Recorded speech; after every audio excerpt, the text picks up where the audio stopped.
recommendation to the Office of the Ombudsman on the alleged involvement of several incumbent ICI inirekomendang kakasuhan ng mga taong involved sa korupsyon sa Department of Public Works and Highways.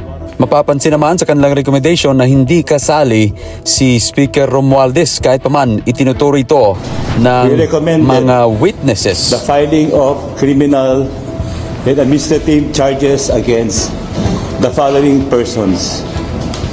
1. Former Undersecretary Roberto Bernardo.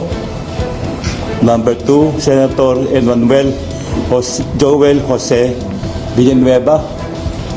Number 3, Senator Jose Jinggoy Estrada Ejercito Jr. Number 4, former Congressman Elizalde Saldico. Number 5, COA Commissioner Mario Lipana. Number 6, former Congresswoman Mary Mitch Kahayon Uy. These persons have possibly committed these following violations: direct or indirect bribery and corruption of public officials under Articles 210, 211, and 212 of the revised Penal Code.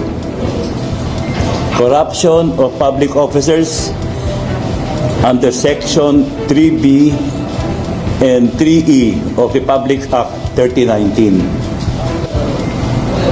Plunder as defined and penalized under Section 2 of Republic Act 7080.